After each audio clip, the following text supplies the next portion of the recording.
Tengo en mis manos una de las armas más poderosas del mundo. Ha provocado guerras, puede tumbar países y empresas, ha sido el responsable de crisis atroces y también de milagros imposibles.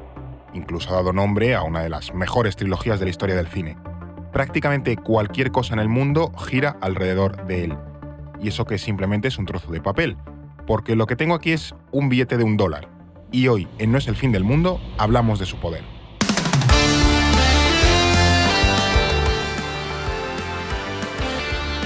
No es el fin del mundo, el podcast semanal del orden mundial. Te doy la bienvenida a No es el fin del mundo, este nuevo podcast del orden mundial. Si has llegado aquí siendo ya oyente de otros de nuestros podcasts, como Geopolítica Pop o Que vienen los bárbaros, en este que arranca hoy creo que te vas a encontrar algo conocido y diferente a la vez. A ver si esto que te voy a contar te resulta familiar. ¿Sientes que cada vez hay más ruido informativo, que todo va muy rápido, que cuesta entender qué ocurre a nuestro alrededor, pero sobre todo que te cuesta entender por qué ocurre, de dónde viene o qué consecuencias puede tener? ¿Sientes que hay mucha noticia, pero poco contexto, poco trasfondo, poca calma? ¿Sientes que cuando quieres enterarte de algo ya han pasado 20 cosas más? Y todo eso también ocurre con lo internacional. Por eso, con este nuevo podcast que hoy lanzamos en el orden mundial, No es el fin del mundo, nos hemos propuesto dar ese contexto y esa profundidad que a veces tanto echamos en falta. Así que, una vez a la semana, vamos a analizar los grandes temas que mueven los asuntos internacionales para que tengas esa visión amplia que luego te permite entender todo mucho mejor. Y además, tampoco queremos ser pesimistas. De ahí precisamente el nombre, No es el fin del mundo. En estos años hemos vivido una pandemia y una guerra, y a pesar de que todo parezca apocalíptico, el mundo sigue adelante. Aunque pasen cosas gravísimas, a las que también le dedicaremos atención y episodios, queremos ver más allá. Porque si el mundo no se acaba, ¿hacia dónde va? Y si se acaba, pues bueno, al menos nos quitamos de madrugar. Por cierto, que no me he presentado. Yo soy Fernando Arancón, director del Orden Mundial. Vamos al lío. En este viaje de hoy al poder del dólar nos van a acompañar David Gómez y Eduardo Saldaña, que son unos habituales en nuestros micrófonos del Orden Mundial. ¿Qué tal estáis, chicos? Todo bien, Hola, buenas, Fer. Creo que lo primero con lo que hay que empezar ahora mismo es por qué vamos a hablar hoy precisamente en este estreno del poder del dólar. Bueno, yo creo que podríamos haber hablado del dólar durante décadas porque es verdad que probablemente desde la Segunda Guerra Mundial, el final es la moneda que lleva dominando la economía mundial durante este tiempo. Es la moneda de reserva del planeta, casi un 60% de las reservas mundiales son dólares y yo creo que ese puede ser un poco el indicativo de que es la divisa referente a nivel internacional y luego también es la más utilizada en el ámbito comercial. Un 40% de las transacciones comerciales a nivel mundial se hacen con dólares. Pero sí que es verdad que en los últimos años ha habido mucho debate sobre si estamos llegando a ese final de la hegemonía del dólar, sobre todo a partir de la crisis económica de 2008. Es como que hace unas semanas lo del Silicon Valley Bank también, anuncios de China, y todo el mundo siempre se pregunta, bueno, ¿se va a acabar ya el dólar y tal? Los BRICS también proponiendo como una nueva moneda. Da la sensación de que quieren matar al dólar antes de tiempo y vamos a ver si realmente el dólar está vivo moribundo todavía. o todavía le queda mucho recorrido. Sí, la verdad es que yo creo que va bastante bien encaminado. De hecho, no es casual lo que tú comentabas, ¿no? Que estos meses hayamos escuchado pues, que potencias como China, las alianzas como los BRICS, que son de hace ya, tienen su tiempo, pero bueno, que todas ellas pretenden romper esa hegemonía del dólar. Y luego también es cierto, y no podemos obviar, que la guerra en Ucrania ahora mismo ha alterado el contexto global y que, bueno, es también un debate lícito, ¿no? Que esta hegemonía del dólar salga a la palestra cuando empezamos a hablar de un mundo más multipolar, etcétera, etcétera. Hombre, a ver, el contexto internacional favorece. Yo creo que, de hecho, hoy cuando estudiemos... favorece a una sucesión del sí, dólar. Favorece a ese run de se va a acabar todo, está cambiando, la hegemonía estadounidense va a acabar, porque, como vamos a ver, es que el estudio del poder del dólar es el estudio del poder de Estados Unidos en el mundo y de las relaciones internacionales de los últimos 70, 80 años, ¿no? Entonces, creo que al final también es verdad que la guerra de Ucrania, la pandemia, esos cambios globales que vivimos favorecen mucho esas ideas, que a veces son un poco cucurucho de plata, de va a acabarse todo y va a haber un colapso del sistema y ya veremos que como colapse el dólar a lo mejor nos pegamos un tiro todos juntos si colapsa de repente, ojo, ¿eh? También es un poco como un relato no te voy a decir que forzado, pero sí interesado de que si hablas de que el dólar se acaba, es más probable que se acabe que si no hablas de ello. Claro, también, y es verdad que, oye, a potencias como Rusia o China al final han empezado a insistir en ello porque con la guerra de Ucrania y la ola de sanciones, yo os diría que le han visto las orejas al lobo y han dicho, o sea, esta gente tiene mucho poder a la hora de ejercer presión. Claro, y no solo Rusia, te vas a los países también del sur global, del tercer mundo, que han visto cómo se han subido los tipos de interés y cómo han colapsado sus economías, y te das cuenta de que el dólar es un arma muy Claro. potente y muy O peligrosa. sea, y ahora hay un caldo de cultivo porque hay una conciencia muy grande entre muchos países pequeñitos. Han dicho, vale, hay que ponerse las pilas. Hemos mencionado ese poder del dólar, que al final es la moneda de Estados Unidos, y creo que también lo primero que deberíamos abordar es cómo funciona internamente el dólar, porque no es una especie de deidad que esté pululando por los cielos del planeta y bendiga a unos países y maldiga a otros, sino que esto al final son decisiones políticas que tienen consecuencias muy graves desde Estados Unidos a lo que tú has mencionado, David, de las economías diminutas del planeta, tipo, pues yo qué sé, El Salvador o Sri Lanka o donde sea. Entonces, creo que también es muy desconocido cómo funciona ese poder del dólar a nivel interno y quién toma las decisiones sobre la moneda estadounidense de que, yo qué sé, que suban los tipos de interés, que ahora es algo que se lleva bastante. Sí, a ver, no es fácil explicarlo, pero por resumirlo un poco, en Estados Unidos la gestión de la política monetaria la lleva la Reserva Federal, que básicamente es el banco central del país. Se encarga de decidir si se imprimen más dólares, cómo se regulan esas reservas y sobre todo lo que comentabas, si se suben o no los tipos de interés, que es algo que está muy de moda ahora para contener la subida de precios, la inflación. ¿Cuál es la peculiaridad que tiene la Reserva Federal?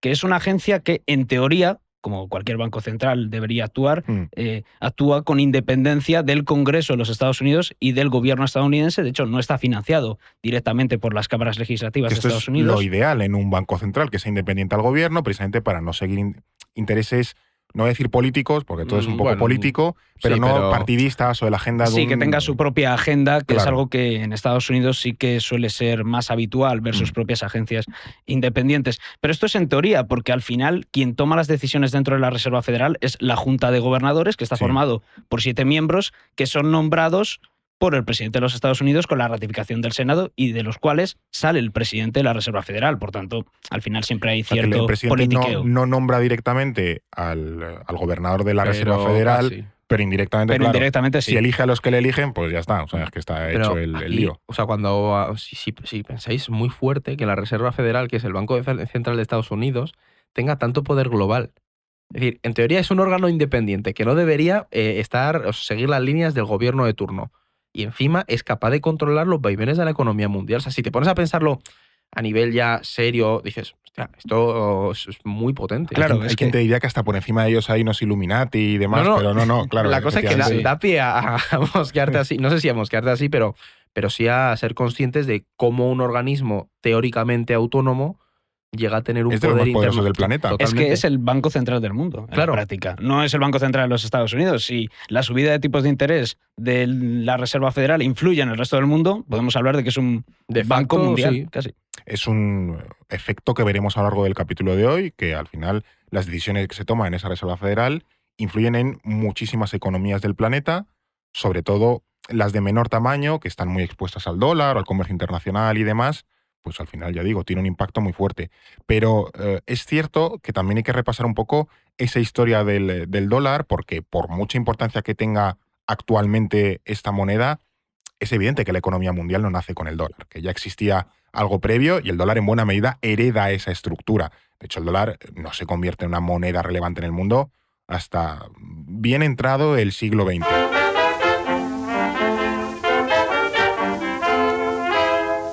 Pero, como decía, antes del dólar ya existían monedas, no sé si de un poder equiparable, pero desde luego sí tan extendidas como le estaría luego el dólar, y se me ocurren, por ejemplo, la libra esterlina británica, para el caso del propio Imperio Británico, o el real de A8 en el Imperio Español, que de hecho esta última es el origen del propio dólar. O sea que ya con ella se apunta un poco ese poder global que empezaban a tener algunas monedas desde hace siglos. Claro, pero yo aquí creo que la diferencia es que tenía un poder similar al del dólar, pero a nivel regional. Es decir, históricamente, la moneda de la potencia hegemónica, desde la antigua Grecia, han tenido mucho peso y han sido las que han marcado la línea. De hecho, por ejemplo, a los griegos pues les sustituyeron los romanos, y Claro. así podemos ir sucesivamente en el siglo O sea, era una XV. herramienta de poder al final. Claro, Sí. pero estaban muy regionalizadas. Es Ya. verdad que con el impulso del comercio internacional, ahí ya vimos que a nivel mundial cada potencia intentaba imponer su Claro, modelo hasta en que la no hay una región. globalización, no empieza a haber monedas globales. Es Ese es el lógico. tema. Y yo os diría que el que más se asemeja al poder actual que tiene el dólar es lo que tú señalabas de la libra esterlina, ¿sabes? Pero es verdad que no fue hasta las dos guerras mundiales que dejaron muy dañadas a Reino Unido cuando el dólar o Estados Unidos, que tenía mucho músculo, fue ahí cuando ese poder de crecimiento, pues evidentemente superó al poder en decadencia del Imperio Británico y se asentó también su moneda, ¿no? O sea, al final ya empieza a marcar la línea internacional. ¿Qué pasa? Que la diferencia con otras que hemos tenido anteriormente a lo largo de la historia es que con el dólar sí que hubo un consenso internacional para imponerla. De algún modo, todos los actores globales aceptaron el dólar como animal de compañía, ¿sabes? Ya. Es decir, con lo que vamos a jugar es esta moneda. Y yo os diría que es la característica mayor y también creo que es lo que hace que su poder no se pueda comparar a nivel monetario a nada de lo que ha existido. Pero antes quizás Claro. teníamos monedas que funcionaban de manera imperialista, pues llegaba la potencia de turno y decía, vosotros en la India, aquí a partir de hoy utilizáis la libra esterlina, o en Australia, o en la mitad de África, o lo que fuese. O los franceses lo mismo con el franco. De hecho, mira, en algún momento le podremos El franco dedicar CFA, podríamos hablar de ello, un sí. capítulo, algún día se le dedicaremos al franco CFA y a todavía el poder imperial que tiene Francia, o España hacía lo mismo en sus territorios coloniales. Pero es lo que tú apuntabas, ¿no? Que quizás el dólar es la primera gran moneda global que no viene Claro. de una dinámica imperialista. Claro, y viene apuntalada por un sistema financiero internacional que está Claro. construido en torno a esa moneda, y la clave de todo esto son los acuerdos de Bretton Woods. New Hampshire, delegates from 44 allied and associate countries arrived for the opening of the United Nations Monetary and Financial Conference. Vamos a parar un momento porque este punto es importante. Es un suceso histórico relativamente poco conocido, pero como tú has apuntado, es fundamental para entender la economía moderna. ¿Qué fueron estos acuerdos de Bretton Woods? Pues mira, Fer, los acuerdos de Bretton Woods fueron las resoluciones adoptadas por 44 países en la Conferencia Monetaria y Financiera de Naciones Unidas en julio de 1944, que es cerca del final de la Segunda Guerra Mundial ya. Básicamente, estos acuerdos establecieron las bases del nuevo sistema económico mundial, como hemos comentado, y su característica principal fue la adopción de un sistema de patrón oro. ¿Qué es eso? Esto del patrono Sí, es también otro sí. concepto Esto también es complejito. Claro, a ver, básicamente es que es un sistema por el cual se podía convertir el oro en dólares estadounidenses. O sea, tú tenías un lingote de oro, no sé de dónde lo habrías sacado, pero imaginemos que tenías un lingote de oro, llegabas a la Reserva Federal y decías, oye, mira, este lingote lo quiero cambiar por dólares. Sí, además tenía un valor fijo, era una onza de oro por $35, y eso establecía un tipo de cambio fijo y estable. Y del mismo modo, el resto de monedas mantenían también un tipo de cambio fijo con respecto a la divisa norteamericana, aunque esa paridad podía modificarse también en situaciones excepcionales. No sé si decir eso de aquellos polvos vienen estos lodos, pero parece claro que en esos acuerdos de Bretton Woods están los cimientos de buena parte de la economía internacional de los últimos 80 años aproximadamente, especialmente diría en la parte comercial y también en las instituciones que iban a ordenar todo ese entramado o todo ese poder global que empezaba a tener el dólar. Sin ninguna duda, hay que entender que Bretton Woods cambia por completo el paradigma económico global, se abandona el proteccionismo previo por un modelo ya librecambista, nada de aranceles, devaluaciones competitivas, todas esas guerras económicas que los economistas consideraban que habían sido una de las causas de la Segunda Guerra Mundial. Se rompe con el periodo anterior. Por cierto, son cuestiones ahora, devaluaciones, proteccionismo, que estamos escuchando bastante en Son debates bastante actuales. Claro, pero... Y pensemos también en el momento, año 44, ya se empezaba a ver que Alemania iba a palmar la guerra, entonces dijeron, bueno, vamos a empezar a ordenar el mundo de posguerra. Y ahí Estados Unidos fueron los más listos en el sentido de que intentaron anticiparse claramente a esa jugada. Pero sobre todo Bretton Woods, que era lo que os iba a decir, es primero la revisión de esas décadas previas a nivel económico y cómo se enmienda, se dice, ese proteccionismo no vale, hay que estar todos mucho más conectados. Entonces empieza a ser la simiente de la globalización, pero a mí una cosa que me parece muy, muy interesante de Bretton Woods es que fue el escenario de una de las disputas más importantes de la historia de la economía moderna. Y es que hubo una disputa que de hecho se mantiene hasta nuestros días y que ha definido, digamos, un poco el orden internacional en el que vivimos. Y esta es la lucha entre John Maynard Keynes y Harry Dexter White. Keynes, que ahora ha vuelto a salir a la palestra. Es conocido entre comillas. Sí, entre la gente que sigue un poco el tema económico, intervencionismo estatal, es conocido. Este era el representante de Reino Unido y de hecho yo diría que era la rockstar de Bretton Woods. Porque, totalmente. Sí, el Cristiano Ronaldo de la economía del año 1944. Sus ideas, digamos que impulsaron bastante todo esto porque sus teorías sobre el intervencionismo estatal y también ese aumento del gasto público en tiempos de crisis habían inspirado la exitosa campaña del New Deal en Estados Unidos, una inversión pública tremenda, ¿no? Sí, toda esa recuperación económica de Estados Unidos después del crack del 29. Y luego estaba Harry Dexter White, que no era precisamente Cristiano Ronaldo, era más un... Joven promesa. Sí. Bueno, sí, quizás joven promesa, pero un poco en la sombra. Era el número 2 del Tesoro estadounidense.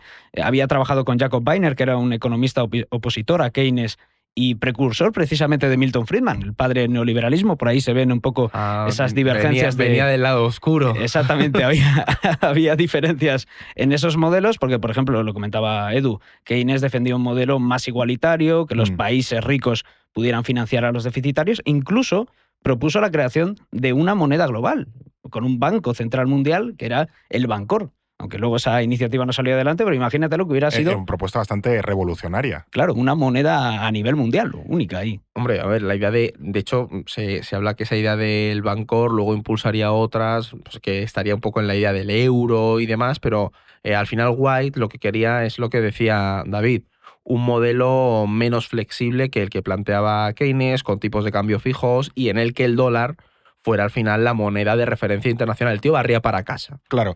Es cierto que un pulso entre economistas tiene poca épica. Estamos intentando aquí darle algo de alegría, porque eso no es un combate de Rocky o de Marvel contra Thanos, pero es cierto que esa lucha entre Keynes y Harry Dexter White fue de las más determinantes del siglo XX a nivel económico, porque era lo que apuntabais, ¿no? Ya se empezaba a confrontar dos modelos, uno más intervencionista del Estado, uno más librecambista que premiaba o potenciaba la hegemonía de Estados Unidos, y en parte, ya digo, más allá de modelos ideológicos, que bueno, es cierto también, ambos, tanto Keynes como White, estaban representando su papel cediendo el testigo unos y recogiendo los otros en la hegemonía mundial de dos potencias. Exacto, y al final, por más que Keynes fuera la estrella del momento, que nadie diera un duro por Harry Dexter White, lógicamente, por el contexto, pasó lo que tenía que pasar, y es que ganó White, ganó Estados Unidos. Por puro peso del poder estadounidense. Básicamente tenía los 4 reyes en el MUS, o sea, es que tenía todas las de ganar. Estados Unidos, cuando termina la Segunda Guerra Mundial,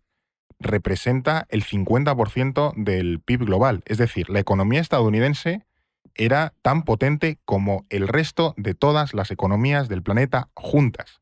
Y eso, claro, eso te da unos, no sé si unos derechos, pero desde luego un poder que evidentemente ¿quién se podía resistir a eso? Claro, y es muy, o sea, yo esto lo planteo, o sea, es difícil llegar a una situación como esa en la que una potencia tenga tanto peso económico como para imponer su sistema. Por eso también el cambio a otro modelo monetario no había lo veo ocurrido difícil. Nunca, porque en cualquier otro momento había, yo que sé, el Imperio Británico era la potencia durante un par de siglos, pero al menos había otras potencias, yo que sé, Francia o el Imperio Alemán o lo que fuese, que le hacían cierto contrapeso. Pero es que esto ya era el abuso, ya era una cuestión de que es que era un rodillo completamente Estados Unidos. Absolutamente, y dándote otro dato, por ejemplo, Estados Unidos en ese momento llegaba a acumular 2/3 de las reservas de oro a nivel mundial. Con eso entiendes el sistema de patrón oro. Y lo de Bretton Woods al final hacía un sistema que se sustentaba sobre el oro, o sea, que premiaba a Estados Unidos. Claro, al final todo se fue orientando un poco a lo que pretendía Estados Unidos, y todo lo contrario Reino Unido, que en ese momento estaba arruinado por la guerra, era el mayor deudor, entonces tenía que acatar lo que dijera Washington. Claro, o sea, es que al final, por resumirlo un poco, Bretton Woods simboliza ese ascenso definitivo de Estados Unidos, el declive de Reino Unido y la creación de un sistema internacional en el que Estados Unidos mandaba. Y luego además también hay que pensar otra cosa importante, porque tiene una dimensión histórica, un simbolismo histórico muy importante esta disputa, porque es una pelea entre ese padre decadente que está intentando todavía mantenerse en el poder y un hijo que la comió completamente a la tostada. Un poco es una especie de Succession. La nueva temporada, ¿no? La previa a aquella. Es cierto, por ejemplo, que en aquel año 1944, por muy estrella que fuese Keynes, ya digo, no creo que la gente se sorprendiese por ese sorpaso, por así decirlo, de Estados Unidos. los norteamericanos ya venían de salvarle el culo 2 veces económicamente hablando al Reino Unido y a Francia en la Primera Guerra Mundial, y ahora había vuelto a pasar lo mismo, y con el detalle de que la destrucción en Estados Unidos causada por la guerra, en cualquiera de las 2 guerras mundiales, era exactamente del 0%. Claro. Estados Unidos no tuvo ningún tipo de destrucción en su territorio porque la guerra no llegó a su territorio. Y asumo que llegó un punto en el que fue tan evidente ese cambio de poder que el Reino Unido simplemente no se pudo resistir. De todas formas, de Bretton Woods también surgirían 2 organismos económicos, porque Estados Unidos no impuso directamente su poder, sino que creó como intermediarios, ya digo, 2 organismos económicos que han ayudado y mucho a afianzar ese poder del dólar y a mantenerlo durante décadas, que son el FMI y el Banco Mundial. Pero es que yo os diría que sin ellos no podemos entender por qué tiene tanto poder el dólar. Claro, totalmente. Porque son, digamos, los guardianes que no están directamente vinculados a Estados Unidos, pero sí que lo controla. O sea, al final, la única concesión que obtuvo Keynes también fue la vía para asentar ese poder del dólar. Bueno, por ejemplo, fue la creación del Banco Mundial, para que los oyentes Sí, encima fue el hermano pequeño, o sea que tampoco era una concesión muy grande. Ese es el tema, porque al final lo que tiene relevancia aquí, lo gordo es el FMI, que el Fondo Monetario Internacional es la institución por excelencia del sistema económico mundial. Sí. O sea, es el encargado de supervisar las políticas económicas de los países miembros, garantizar la estabilidad macroeconómica del sistema monetario global, acá del dólar, podríamos resumirlo, ¿no? Totalmente. Y el Banco Mundial, por otro lado, es el que se dedica pues a... Es más el brindar- hermano pobre. Sí, es asistencia técnica. Voy con Ya. el maletín, te doy consejos, ¿no? Pues también Ayuda financiación al de los desarrollo también, países. sí. Claro, Sí, son justo. menos relevantes sus funciones que las del FMI, claro. Y aquí la chicha está en lo que comentabais, ¿no? Cómo estas instituciones se han convertido en entes imprescindibles para el dominio del dólar y cómo están dominadas por Estados Unidos, porque hay que entender muy bien cómo funciona la representación y las decisiones dentro del Fondo Monetario Internacional, sobre todo. Y es que la representación en estos órganos depende del nivel de contribución de los países al presupuesto de estas O organizaciones. sea, tanta pasta pones, tanto decides. Efectivamente, por ejemplo, Estados Unidos creo que aporta el 17% del presupuesto del FMI, pues tiene el 17% de votos en la Junta. O sea, no es precisamente muy democrático. Como tampoco es muy democrática la elección de sus líderes, porque a la hora de elegir a los mandatarios del Banco Mundial y FMI, digamos que existe un pacto de caballeros que se lleva arrastrando, y es que el director del FMI siempre es un europeo y el del Banco Mundial un O estadounidense. sea, esto no es oficial, es oficioso. No, es oficioso. Pero aquí lo curioso es que en un principio no iba a ser así, porque cuando se fundaron, el director del FMI, que es, como ya hemos dicho, la institución gorda, iba a ser un Claro, estadounidense. tiene sentido. Claro, que ahí iba a ser White. Y luego el del Banco Mundial, que ahí van a asignárselo a Keynes, iba a ser un europeo, Claro. un poco las migajas para ellos. Ahí estaba todo aclarado, ¿no? Todo el mundo era feliz, pero de repente sucedió algo completamente inesperado, que fue este guión de los acontecimientos históricos, y que pues, una productora de Hollywood haría una buena peli, que tenía muy poco que ver con la economía. Y es que el FBI descubrió que Harry Dexter White tenía vínculos con la Unión Soviética. O sea, me estás diciendo que el arquitecto del sistema capitalista moderno y el que le dio el gran chutazo de poder a Estados Unidos a nivel económico durante décadas era un agente secreto de la URSS. Bueno, a ver, eso nunca se llegó a demostrar, hay que decirlo Es todo, verdad, es ¿eh? verdad. Pero lo cierto es que White tenía amigos y asesores que eran miembros del Partido Comunista Estadounidense y que colaboraban con agentes de la KGB. Guiño, guiño, codazo o... Sí, White sabía que había cosas y que algunos de los comentarios que él hacía o de documentos que filtraba podían acabar en la Unión Soviética. Y bueno, buena prueba de esas simpatías que sentía por Moscú es que White llegó a describir en 1940 que Rusia o la Unión Soviética ya en aquel momento era el primer ejemplo de una economía socialista y que ese sistema funcionaba. Claro, es que hay que O sea, entender a este hombre en su contexto. O sea, yo creo que estamos hablando de un neoliberal que de repente te está diciendo que la URSS, ok, sabes, que no estaba tan mal. Y hay que White creía que una alianza permanente entre Estados Unidos y la Unión Soviética acabaría con el imperialismo que había impulsado las 2 guerras mundiales. Entonces, como que él entendía que podía haber un equilibrio. Ya, y que tenía que hacer por cierto entendimiento, ¿no? Claro, Entre- y es que, de hecho, es que llegó a convencer al secretario del Tesoro, a Henry Morgenthau, hijo, no nos equivoquemos con el padre, para que los soviéticos, de hecho, pudieran imprimir la nueva moneda patrocinada por Estados Unidos en Alemania. Es decir, él tenía claro que esa conexión podía mantener un equilibrio internacional. Claro, pero estamos,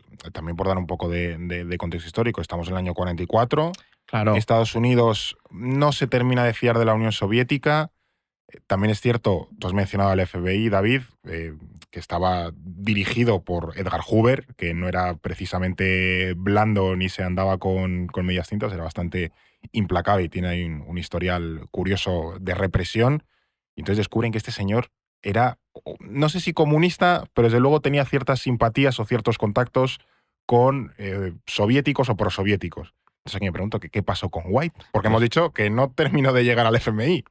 Pues es una historia bastante curiosa porque en un principio Harry Truman no se lo quería cargar. Lo había nombrado director del Fondo Monetario Internacional o futuro director del FMI y lo quería mantener ahí. Truman es el presidente que sucede a Roosevelt y que además era un implacable anticomunista. Sí, es el momento en el que se asienta ya la doctrina Truman, que Estados Unidos va a iniciar ya la Guerra Fría dura contra la Unión Soviética, pero aunque el FBI le había advertido de esos posibles vínculos, Truman no se quería cargar en un primer momento a Harry Dexter White, pero al final la situación era tan insostenible que lo tuvo que descartar. Incluso, aunque White murió en 1948, esos vínculos se siguieron investigando, sobre todo en el Congreso y en el Senado, y Truman fue acusado de traición a la seguridad nacional por no haber prescindido de White cuando le advirtió el FBI. Mía. O sea, Truman tuvo que salir públicamente a acallar esas acusaciones. Y al final, ¿qué pasó con el FMI? Pues que para evitar todo el escándalo, lo que Truman propuso fue, mira, vale, a los países de Europa el director del FMI es vuestro para preservar esa equidad y de ahí que esa tradición se haya mantenido. Es decir, sin esa vinculación de White con la Unión Soviética, el FMI estaría controlado por Estados Unidos. Aún más. Es un poco un cambio de cromos, ¿no? Para intentar acallar y nivelar la situación. Qué bonito acto de altruismo, ¿eh? Estás escuchando No es el fin del mundo, el podcast del orden mundial. Sí, y luego es cierto que el Fondo Monetario Internacional no es de las instituciones con mejor fama del planeta, por lo que sea, tampoco en Grecia o en países de Latinoamérica y demás. De hecho, por ejemplo, en Sudamérica o en América Central, tienen un recuerdo un poco amargo de los años 80, precisamente una época patrocinada por el FMI, y ya digo, de manera más reciente, pues está, por ejemplo, Grecia o la propia España. Pero más allá de las fobias al FMI, lo cierto es que esta institución, ya lo hemos apuntado, ha sido durante todas estas décadas fundamental para apuntalar ese predominio del dólar. O sea, al final el FMI es el corazón de un sistema monetario internacional en el que predomina el dólar. Claro. Entonces, al final, pues es normal que todas las reformas que aplica y esa búsqueda de la estabilidad económica favorezcan a los intereses casualmente siempre de Estados Unidos. Dólar, claro, y al final, que es la moneda hegemónica. Y lo vemos en los planes de asistencia financiera, ¿no? Cuando el FMI concede un préstamo, pues lo hace condicionado a que se apliquen una serie de reformas dirigidas al libre mercado, a la desregularización, austeridad fiscal, en definitiva, políticas afines al modelo económico internacional de Estados Unidos. Y el mejor ejemplo, nosotros no nos tenemos que ir muy lejos, la crisis económica del 2008. ¿Qué hizo el FMI por entonces? Salvar el dólar en un momento donde se estaba cuestionando toda la hegemonía de la moneda. Sí, porque salvar la economía era salvar al dólar, claro, básicamente, sí. Y por ende también salvar los intereses de Estados Unidos, que estaba todo muy ligado. Fíjate que creo que el hecho de que el FMI es un instrumento al servicio del dólar se ve muy bien con que ha habido directores generales del Fondo Monetario Internacional que han intentado desmontar esa primacía del dólar y no lo han conseguido. El caso más paradigmático, yo creo, y también bastante reciente, es el del exdirector francés, Dominique Strauss-Kahn. Yo creo que nos suena mítico, a todos, ¿no? Sí, el del que se comió la crisis de 2008. El que se comió la crisis de 2008 y que era una de las cabezas visibles del Partido Socialista francés, que había sido ministro de Finanzas con Jacques Chirac en ese gobierno de cohabitación. Y como director del FMI, Strauss-Kahn intentó impulsar otra moneda global al estilo Bancor, que eran los derechos especiales de giro, el DEG, durante esa crisis, un poco para intentar solventar Vio ahí el la filón, situación. ¿no? Dijo, me meto por aquí y reviento el sistema. Pero al final se quedó con que no pudo implementar esa iniciativa porque en 2011 tuvo que renunciar a su cargo tras ser detenido en el aeropuerto de Nueva York, una escena de película. Yo recuerdo más esto que todo lo anterior de Strauss-Kahn, es verdad. Sí, Creo que al final es el legado más así. Iba a coger un avión desde Nueva York, creo que se iba a Francia, además estaba ya casi en la campaña electoral porque iba a ser el rival de Nicolás Sarkozy en las presidenciales francesas. Y no llegó al avión. Y no llegó al avión porque lo detuvieron presuntamente por haber agredido sexualmente a una de las limpiadoras del hotel en el que se había alojado en aquellos días. Es verdad, ahora que lo mencionas, sí, me empiezo a acordar, porque además es cierto que fue un caso bastante sonado. Sí, salió en toda la tele, yo lo recuerdo. Además, como que en ese momento en ese Strauss-Kahn era un candidato que tenía potencial para derrotar a Sarkozy en Francia, pero es cierto que era uno de los grandes rivales a nivel electoral que en ese momento,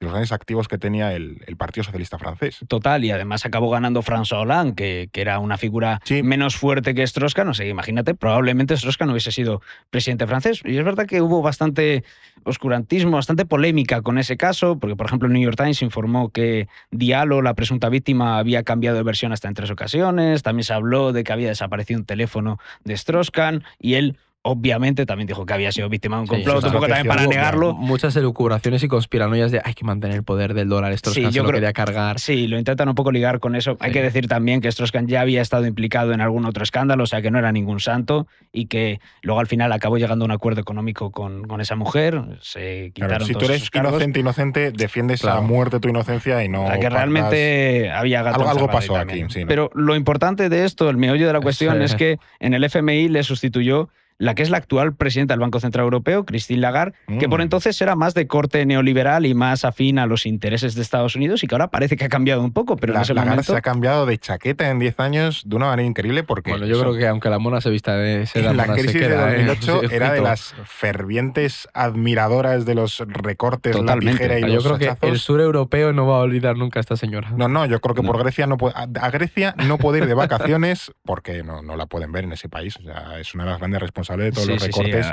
que hubo que hacer, en Grecia, en Italia, en España y demás. Y ahora con la pandemia parece que se ha vuelto más favorable a la intervención del Estado, políticas públicas, etcétera. Pasó al principio por el aro y no hizo como Strauss-Kahn, porque Strauss-Kahn yo os diría que fue el último momento en el que alguien se atrevió a competir o a amenazar la hegemonía del dólar. Sí.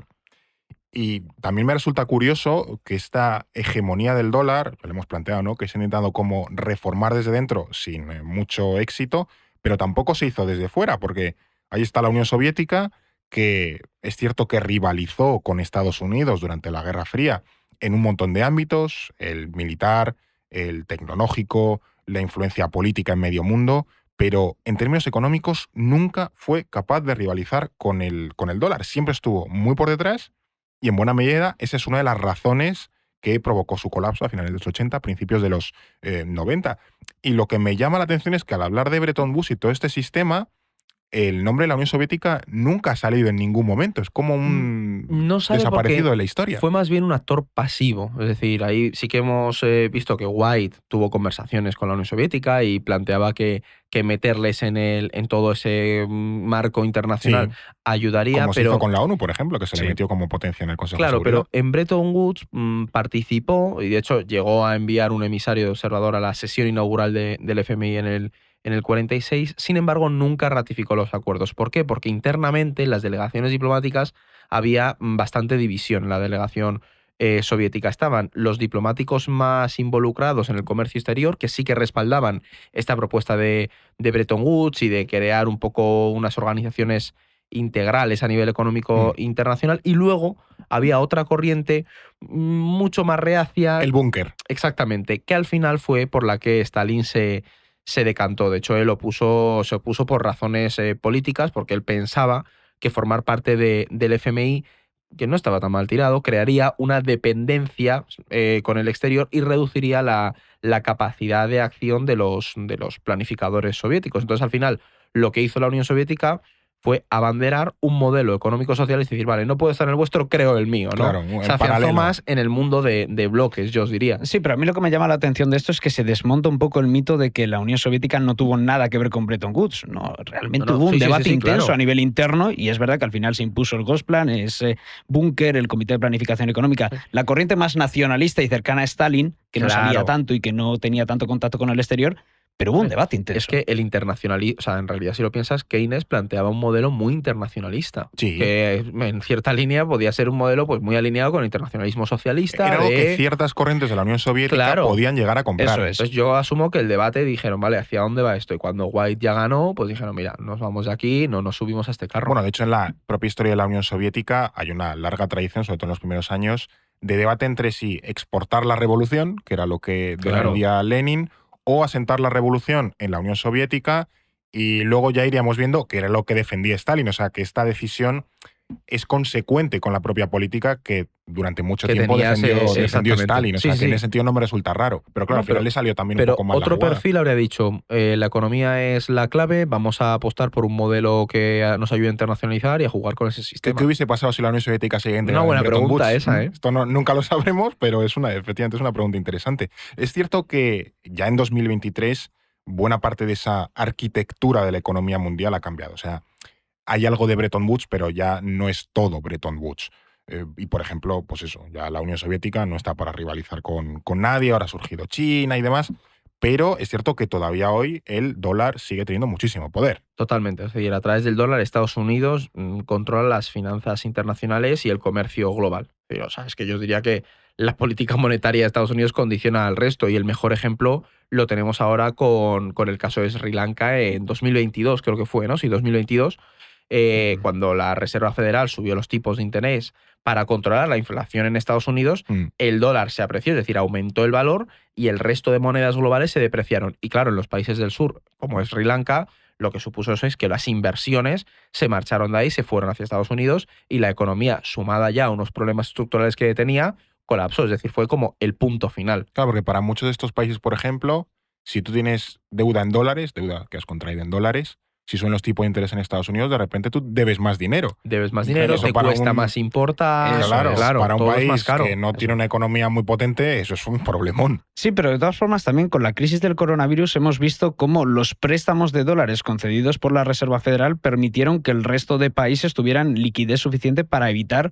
una crisis financiera a gran Claro, escala. Ahí está claro. también un poco la otra cara de la moneda. Y fíjate si es la moneda referente el dólar, que hay países incluso que llegan a abandonar sus propias divisas Es verdad. y a ceder su soberanía monetaria para asumir el dólar como propia moneda. Esto es cierto que a poco que viajas fuera, pues eso, de la Unión Europea, el Reino Unido y 2 sitios más, te das cuenta y yo creo que impresiona, ¿no? Esa dolarización que existe en muchos lugares del mundo y es que te vas al país X y tienen su moneda nacional, pero luego tú puedes pagar un montón de cosas con dólares y te lo aceptan Sí, en cualquier lado totalmente, y sí, está, no te digo oficializado, en algunos sitios sí, pero vamos, que es de uso perfectamente común. Y hay países en los que se ha hecho de manera oficial. De hecho, yo, por ejemplo, en América Latina es muy llamativo. Para mí, uno de los más representativos es el caso de Ecuador. Ya, Ecuador en el 2000 estaba fatal y se dolarizó cuando la inflación llegó al 96% y al final lo que notaron es, pues, bajó la inflación, una estabilidad económica y de hecho se dolarizaron por eso. Luego tienes el caso y del luego en Ecuador, por ejemplo, por hacer un apunte, presidentes como Correa, Es verdad. muy de izquierdas, no hicieron nada para Bueno, Correa revertirlo. Estaba un poco en esa corriente del Petro que quería crear Hugo Chávez, pero sí es verdad Sí, que pero nunca tampoco... se sintieron incómodos en esa situación. Claro, Sabían que al porque- final a ellos les funcionaba para su economía. Porque cuando tú dolarizas tu economía de manera oficial, e incluso oficiosa también, tú no sabes qué puede ocurrir cuando lo abandones. Ya. O sea, no sabes qué descontrol de precios Es que puedes este encontrarte. punto es muy interesante también porque no solo hablamos de una dolarización económica, sino también de una dolarización social. Hay una percepción Claro. general en las sociedades latinoamericanas de que con el dólar van a estar mejor. Ya. Quizás tienen que renunciar a otras cosas y puede producir otros efectos, pero que sin el dólar y con una divisa nacional propia, esas economías van a colapsar más. Claro, y luego tienes también las oficiosas, y lo tenemos, por ejemplo, en el caso de Venezuela, se ha llevado de facto una dolarización del país y, de hecho, hay candidatos políticos en América Latina, como Javier Milei, que es el candidato para las presidenciales de este año, que el hombre, sabes, un poco anarcoliberal, es libertario Sí. y demás, y este aboga por la eliminación del Banco Central de Argentina, lo que básicamente supondría la asunción del dólar, porque hay una corriente de argentinos que creen que con eso la economía argentina iría mejor y que por lo tanto hay que apostar por ello. Exactamente, es el caso de Ecuador. Incluso hay países que, aunque no hayan asumido el dólar como moneda, sus divisas están profundamente ligadas al billete verde. Por ejemplo, hablamos también de otras regiones, Arabia Saudí, sin ir más lejos, mantiene un tipo de cambio fijo de su moneda con el dólar. No sé si es desde el 86, una cosa así. O sea, que no es algo exclusivo de América Latina, sino que se da en todo el mundo. Pero bueno, es cierto que esto en países con monedas estables, yo que sé, el caso de la eurozona, pues a lo mejor no suena un poco marciano, ¿no? Pero es lo que decía antes, que quienes nos escuchen desde Argentina, esto es su día a día y con eso tienen que vivir y al final organizarte para comprar dólares y así evitar, pues eso, pagar y cobrar en tu moneda nacional, pues porque día a día está perdiendo su valor. En España estábamos alucinando hasta hace pocos meses porque teníamos una inflación del 5%, mientras en países como Argentina han pasado ya del 100%.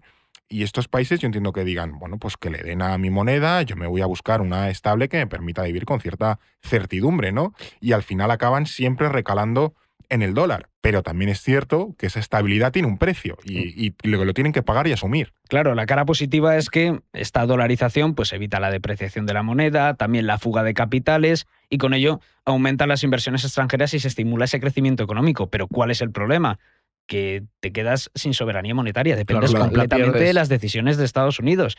Y en situaciones de desajuste, tú no puedes ajustar el tipo de cambio y eso te impide ejercer esa política monetaria propia que a veces genera, pues eso, situaciones de desajuste de la balanza comercial, tienen que acudir al FMI a que le rescaten, ajustes fiscales, aumento de la deuda y luego también hay otra cara que es el encarecimiento del coste de la vida en esos países porque el dólar Claro. vale más que sus monedas. Claro. Pero aun con esos inconvenientes, es lo que te comentaba antes, Fer y Edu, que hay una percepción general en América Latina que con el dólar la economía funciona mejor que con las divisas locales de cada uno de los países. Claro, pero al final es eso, estás perdiendo completamente tu soberanía económica.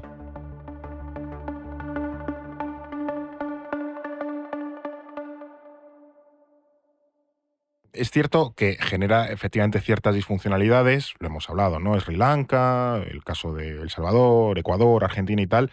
Y en el caso argentino, hay uno de los efectos más potentes que lo estábamos sobrevolando, que es el famoso corralito, porque el dólar jugó un papel muy relevante en aquel año 2001. Si algún oyente no lo recuerda, el corralito fue el término que se popularizó para definir la restricción que impulsó el gobierno de Argentina a la retirada de los depósitos bancarios. ¿Por qué? Porque el objetivo era frenar la fuga masiva de capitales que se estaba produciendo en el país. Bueno, y evitar una quiebra bancaria, Claro, que al final claro. es para lo que se ponen Claro, los vamos a- corralitos. y el dólar fue determinante para entender el corralito. ¿Por qué? Porque el origen de esto, de toda esa crisis, se produjo 10 años atrás cuando el presidente Carlos Menem vinculó el valor del peso al dólar. ¿Qué pasa? Que su plan de convertibilidad establecía que un peso valdría un dólar. Y esto implicaba, por supuesto, la dolarización completa Totalmente, del país. claro. Ahí Menem perdió la soberanía monetaria de Argentina. De primeras, oye, la medida pues, fue bastante efectiva porque se controló la hiperinflación y en apenas un año, este dato es bestial, la tasa de inflación pasó de 1.344% Qué al madre 25%. Al 25%. Al Madre 25%. Y por supuesto, las importaciones se No, abarataron. claro. Ya, pero ¿cuál era la trampa? Que con eso, al abaratarse las importaciones, te cargas la industria Ya. nacional. Se derrumba completamente. Claro, en vez de producirlo aquí, lo importas. Claro, no podías competir contra los bienes extranjeros y Claro. al final el paro se disparó, la balanza comercial se hizo deficitaria y Argentina incrementó Madre mía. masivamente su Sí. deuda. Es algo que me recuerda mucho también a lo que pasó en México con la industria textil, con los productos que venían importados Es de verdad, China, justo. o sea, que es algo que es recurrente en América Latina.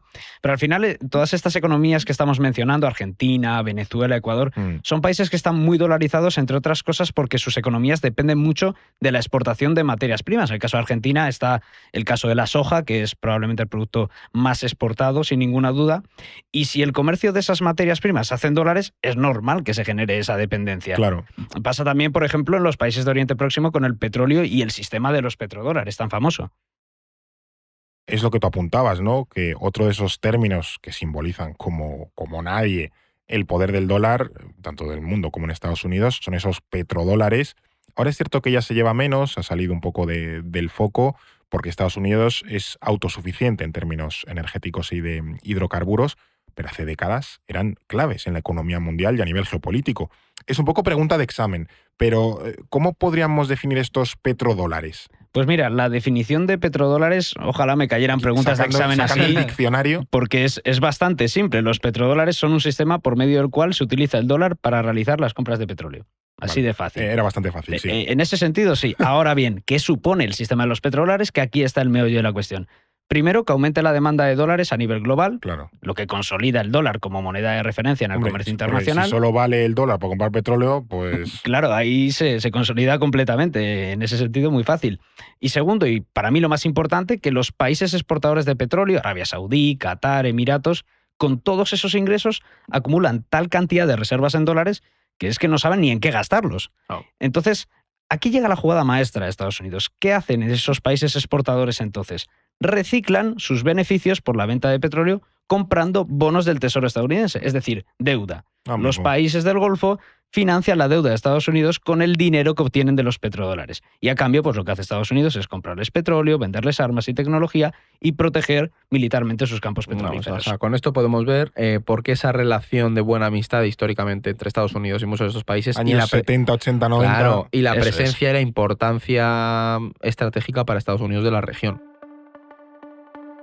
El podcast del orden mundial. Pero antes de seguir hablando del poder del dólar en nuestros tiempos, querría hacer un breve pero importante comentario. Y es que este podcast que escuchas, o los artículos que lees en nuestra web, o los mapas que tanto te gustan, son fruto del trabajo de un equipo de personas que tienen que comer todos los meses. Así que si te gusta el trabajo que hacemos en el orden mundial, te pediría que te suscribieses. Y para convencerte, si te suscribes por un año en nuestra web usando el código podcast, te vamos a hacer un 10% de descuento. O sea que espero que te animes y que apoyes nuestro trabajo. Hace unas semanas también salía la noticia de que China había conseguido mediar entre Arabia Saudí e Irán, que era uno de los grandes pulsos geopolíticos de Oriente Próximo. Y apunto esto porque Arabia Saudí, tú lo has dicho, David, fue fundamental en este esquema de los petrodólares. Incluso diría que también Irán, hasta que echan al Shah en el año 79 con la Revolución Islámica. Pero creo que es también importante que analicemos por qué surgen esos petrodólares y cómo se va gestando todo esto. Es que, o sea, los petrodólares surgen para, de nuevo, mantener la hegemonía del dólar a nivel internacional. Y es muy interesante ver cómo se genera el caldo de cultivo que nos lleva a que se decida vincular la exportación de petróleo al dólar. La creación de este sistema, ¿vale? Para que lo tengamos un poco en mente, se empieza a gestar en los años 60. O sea, el poder del dólar se empieza a tambalear después de que Estados Unidos aumentara la deuda con los gastos de la guerra del Vietnam, que tuvo un impacto económico tremendo. Todos los programas sociales que impulsó Johnson tampoco le vinieron muy bien al poder del dólar. ¿Qué pasa? Que la abundancia de dólares estadounidenses provocó un incremento de los precios. Claro. Y con ello, el precio del oro en dólares pasó a ser mayor que el precio fijo del oro.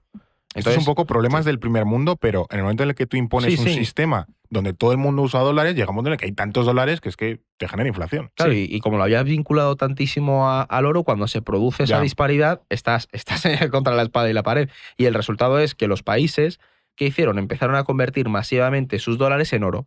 Dijeron, vale, o sea, y eso hizo que bajaran las reservas de oro de la Reserva Estados Federal. Unidos se quedó sin oro, básicamente. Claro, y sobre todo, se desplomó la confianza en el dólar. Que eso sí que es peligroso, ¿no? Y ante esta situación... Claro, estos años 60, 70, o sea, una de las épocas pico de la Guerra Fría donde Estados Unidos ni de estaba coña enfangado ahí en Vietnam, muchísimos problemas internos, no podías permitirte que el dólar perdiera fuerza porque el país podía reventar. Entonces, Nixon decidió en el 71 algo que marcaría la política internacional a futuro y fue romper la convertibilidad del dólar en oro. Entonces, acabó básicamente con los acuerdos de Bretton Woods. Es decir, se pasó a un sistema de dinero, de un sistema de patrón oro-dinero a uno fiduciario, en el que el dinero ya no es convertible y su valor fluctúa libremente.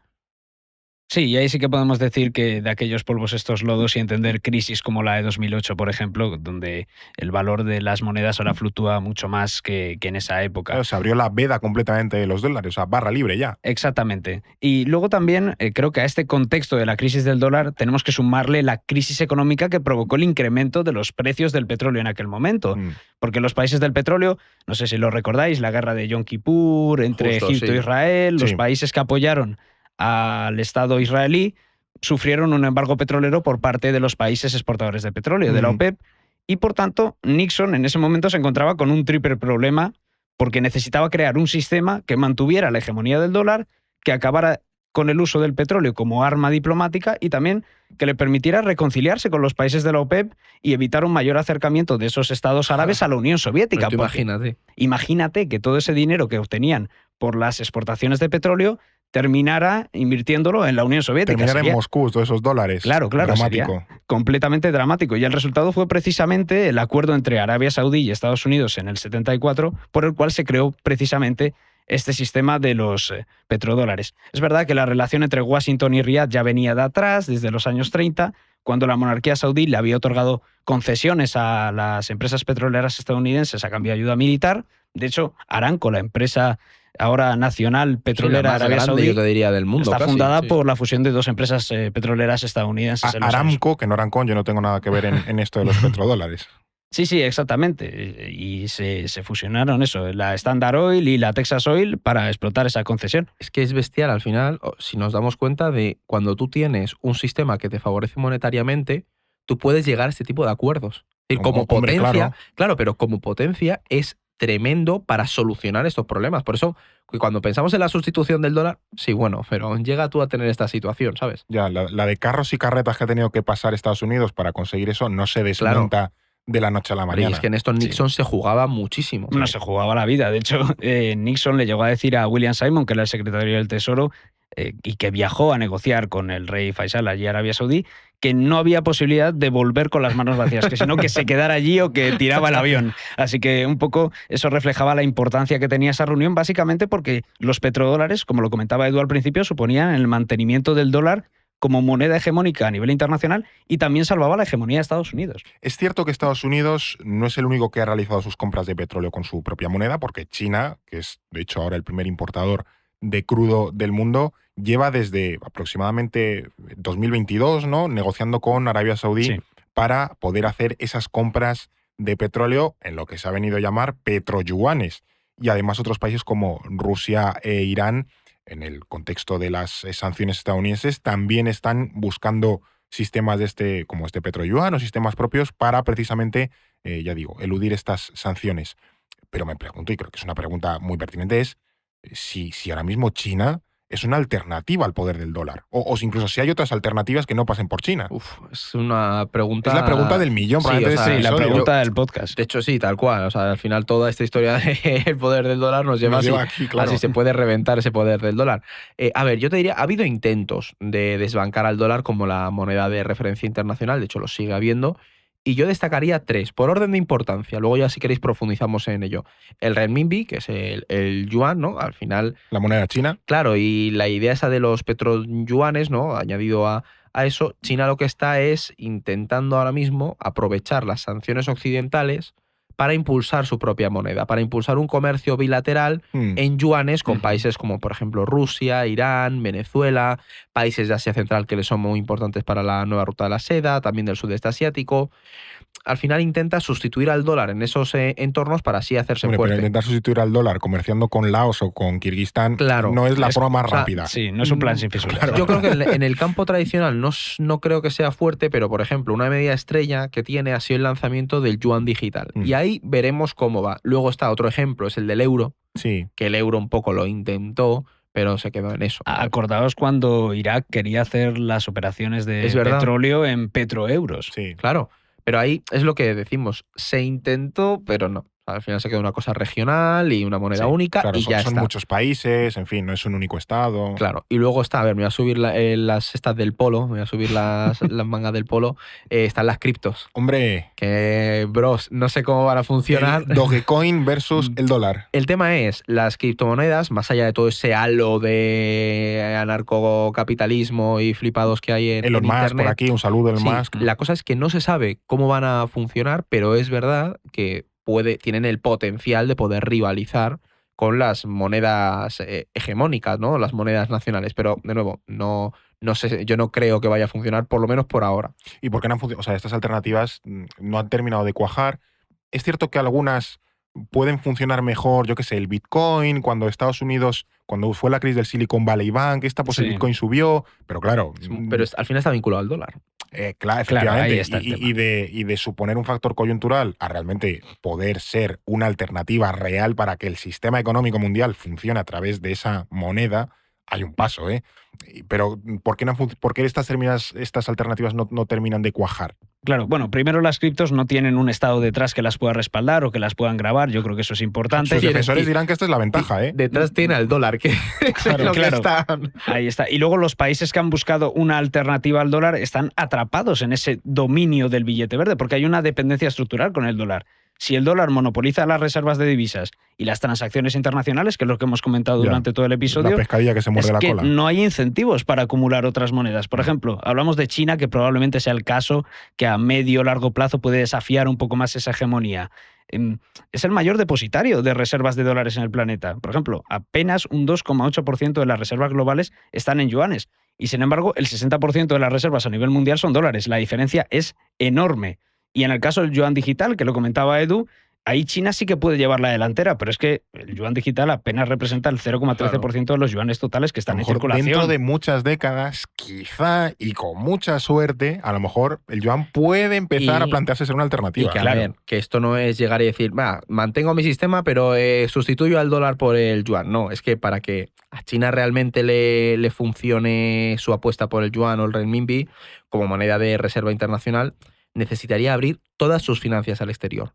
Es decir, necesitaría abrir su mercado, permitir la libre entrada de capitales en el país. El Partido Comunista no lo va a hacer ni de coña. Claro, es que más... No lo va a hacer, porque también tendría que liberalizar la cotización del yuan. O sea, eso al final le quitaría poder de control al gobierno chino. Por ejemplo, Pekín perdería la capacidad de intervenir directo a Xi Jinping, que va a perder capacidad de control. Exactamente, con toda la situación interna que tiene China, que pues tienen toda la burbuja inmobiliaria y demás, o sea, al final sería renunciar a la política económica que ha desarrollado China durante décadas, y eso, pues, en una situación de inestabilidad económica nacional como la actual, no parece que sea factible en el corto medio plazo. Y que China no va especialmente mal como para tener que pegar ese giro de timón. No lo va a hacer. Yo no me imagino a Xi Jinping renunciando a intervenir el yuan para mejorar las exportaciones. En el corto, imposible. Y luego, las otras alternativas que hemos mencionado, el euro, es verdad que es la segunda moneda a nivel de reservas en el mundo y que la Unión Europea tiene unos mercados financieros que están bien desarrollados y también unas estructuras, pero es lo que comentabas tú, Fer.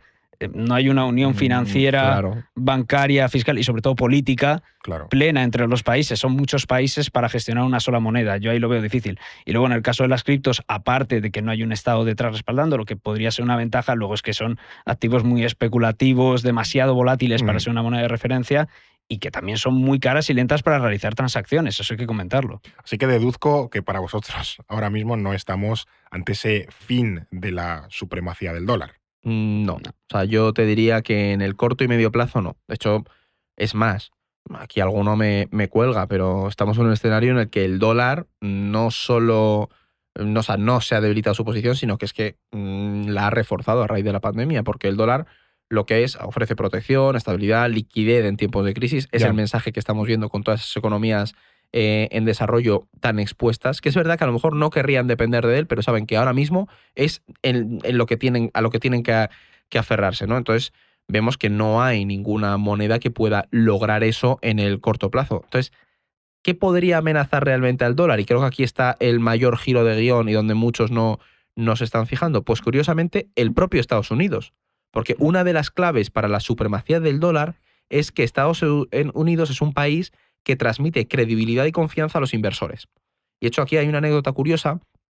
Hablando una vez con una mujer que gestionaba fondos de inversión, me contaban que, por ejemplo, en el mercado chino de inversión se mete dentro del paquete de Asia-Pacífico y Sudeste Asiático. En cambio, Estados Unidos tiene su propio... O sea, los inversores dicen, no, en Estados Unidos concretamente. Entonces, esa credibilidad es importante, pero eso puede cambiar si se agrava la desigualdad, la polarización o incluso la inestabilidad interna de Estados Unidos. Justo, y además es que lo que comentas, yo creo que el dólar tiene parte de culpa al agudizar estos problemas, ¿no? Porque a medida que aumenta el valor de la moneda, las exportaciones estadounidenses se encarecen y los fabricantes nacionales ven reducidas esas ventas en el exterior.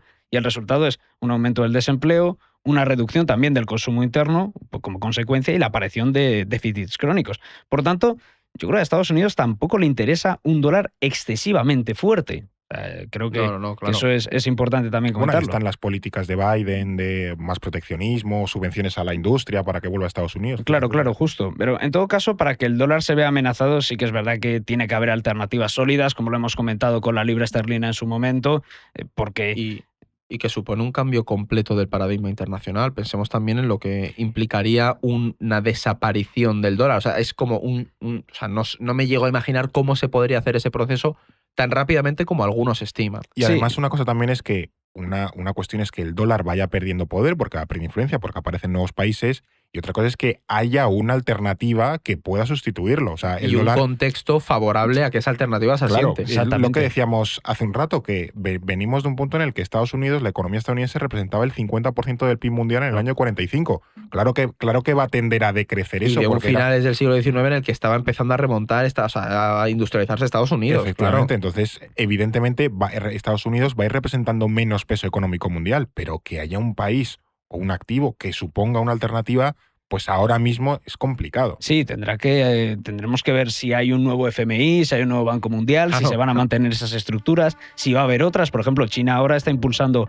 el Banco Asiático de Inversión e Infraestructuras para la nueva ruta de la seda. Esas infraestructuras, o mejor dicho, esas instituciones van a conseguir reemplazar el sistema que ha creado Estados Unidos. ¿Se va a mantener una nueva moneda con ese sistema? Que a lo mejor sí, pero a lo mejor tarda 50 años. Exactamente. Es el como punto tardó Estados Unidos en asentarse. Efectivamente. Bueno, creo que hoy hemos conseguido hacer un repaso súper interesante y profundo a este poder del dólar. Muchísimas gracias, David y Eduardo, por estar hoy con nosotros. Un placer. En este estreno de No es el fin del mundo. Así que nos escuchamos la semana que viene.